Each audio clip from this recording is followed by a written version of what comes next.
Welcome to Democracy Now!, democracynow.org, The War and Peace Report. I'm Amy Goodman. An international summit on combating militants from the Islamic State has opened in France, bringing together around 30 countries from a U.S.-led coalition.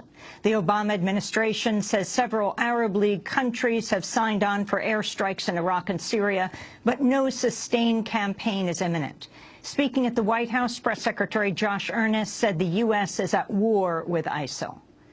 In the same way that we are at war with al-Qaeda and its affiliates around the globe, we are at war with ISIL. But make no mistake, when I say we, I'm not talking just about the United States. I'm talking about this broader international coalition that includes Sunni-led governments in the region and our allies around the world who are united in confronting this threat. President Obama has already asserted he does not need congressional approval to expand U.S. airstrikes into Syria. On Friday, the Obama administration says it derives legal authority for the war on ISIL from both the 2001 War on Terror resolution as well as the 2002 vote authorizing the Iraq War. The White House made the claim despite President Obama's previous call for repealing the war authorization measure. The news comes as video was posted online showing a member of the Islamic State beheading British aid worker David Haines. He's the third Western hostage to be beheaded by the militants in less than a month. In the video, the Islamic State issued death threats against another British captive, Getty photographer Alan Heading. The Obama administration, meanwhile, has nearly tripled its estimate of ISIL fighters in Iraq and Syria. The CIA says the group may have up to 31,500 fighters between the two countries, up from an initial estimate of 10,000. Pentagon spokesperson John Kirby said the new numbers don't change the mission. The numbers certainly got bigger, and that certainly intensifies the scope of the enemy that you're facing. I don't think there's a direct line between that and the duration of the conflict or the difficulty of the conflict. Believe me, everybody here at the Pentagon knows what we're up against and is taking it very seriously. President Obama met with over a dozen well-known columnists and pundits ahead of his speech last week declaring expanded strikes on the Islamic State.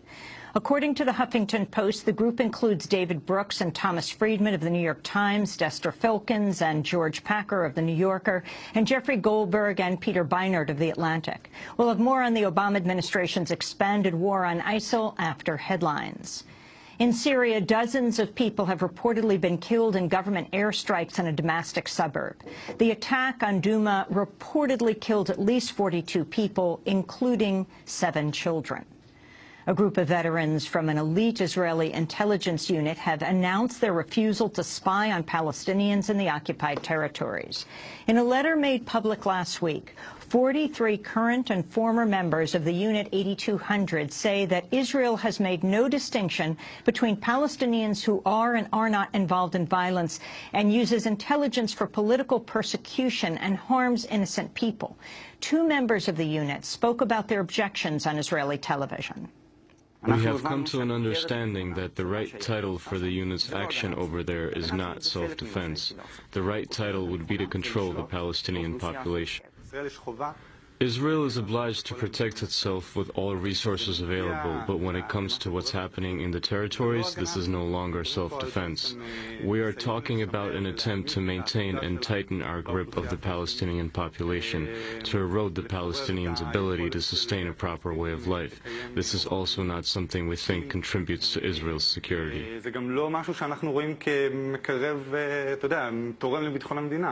The protest marks the first collective act of refusal by a group of Israeli intelligence officers. Israeli politicians across the political spectrum have denounced the dissenters, and government officials have threatened legal action. Voters in Sweden have elected a left-leaning coalition after 8 years of rightist rule. The Social Democratic Party ran on a platform of rejecting austerity measures and strengthening the country's social welfare system. But they'll face challenges after failing to win enough seats for a majority government, while the far-right Sweden Democrats won enough votes to emerge as the country's third leading party. In Egypt, one of the country's leading activists has been released on bail as he challenges a lengthy jail term. Alaa Abdel Fattah recently launched a hunger strike to protest his third imprisonment since the start of the 2011 revolution. Fattah was sentenced to 15 years for challenging Egypt's anti-protest law. His father, the prominent human rights attorney Ahmed Saif al-Islam Hamad, died while he was in prison last month. The National Football League remains at the center of controversy amidst a new case linking a player to abuse. Adrian Peterson, a star running back for the Minnesota Vikings, was indicted in Texas Friday on allegations of child abuse against his 4-year-old son. Peterson was released after posting bail Saturday night and deactivated for the Vikings game Sunday. Also deactivated was Carolina Panthers defensive end Greg Hardy, who was recently found guilty of assaulting and threatening an ex-girlfriend. The developments follow last week's suspension of the Baltimore Ravens' Ray Rice after video emerged of him punching his fiancée in the face, knocking her unconscious. Rice will reportedly appeal his suspension today. On Sunday, White House Chief of Staff Dennis McDonough said the Rice tape has shocked President Obama. We have talked generally about the situation in the NFL, and the president was shocked by what he saw. Let's put it that way. I don't want to get into characterization of that right now, but I think we all know that Ray Rice being suspended indefinitely seems to be exactly the right thing. NFL Commissioner Roger Goodell has faced calls to resign over his handling of the Rice assault. On Sunday, the women's advocacy group Ultraviolet flew planes over games at stadiums in 4 cities with banners reading, "Goodell must go." In a statement, the group said, quote, "In a country where a woman is battered every 9 seconds and 1 in 4 women experience domestic violence in their lifetime, we simply cannot afford to have an NFL commissioner who doesn't take this issue seriously," unquote. In other league news, NFL officials have acknowledged that 1/3 of retired players will suffer from long-term cognitive issues. The disclosure came in court documents on a settlement with retired players who accuse the NFL of concealing the dangers of concussions. The Obama administration has taken the unprecedented step of invoking the state secrets privilege to quash a private lawsuit. On Friday, the Justice Department intervened in a defamation case against United Against Nuclear Iran, an advocacy group that campaigns for sanctions against the Iranian government. In its filing, the government said the case should be dropped because forcing the group to disclose its files would threaten national security. The government has previously invoked the state secrets privilege to dismiss cases against CIA torture and NSA warrantless spying. Its use in a private case raises questions about the government's ties to United Against Nuclear Iran. According to the New York Times, the government's intervention suggests the group may have potentially obtained classified information. Another possibility is that the U.S. is acting to protect the Israeli government, which is said to have close ties to the group.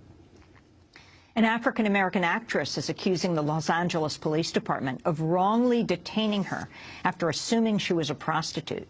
Danielle Watts, who starred in the Oscar-nominated Django Unchained, says police suspected illicit activity because she was embracing her white boyfriend inside their car. Watts claims she suffered injuries after police put her in handcuffs. Cuba's announced it's sending 165 health workers to help address the Ebola outbreak in West Africa. A team of doctors, nurses, and infection specialists will be stationed in Sierra Leone for 6 months. President Obama is expected to unveil the U.S. response Tuesday in a visit to the Centers for Disease Control and Prevention in Atlanta. The National Institutes of Health is warning the epidemic will continue for between 12 to 18 months. And a quick correction, Alan Henning, the British hostage threatened in the latest ISIS video, is actually a taxi driver who volunteered to join a humanitarian mission delivering aid in Syria. And those are some of the headlines. This is Democracy Now!, democracynow.org, The War and Peace Report. I'm Amy Goodman.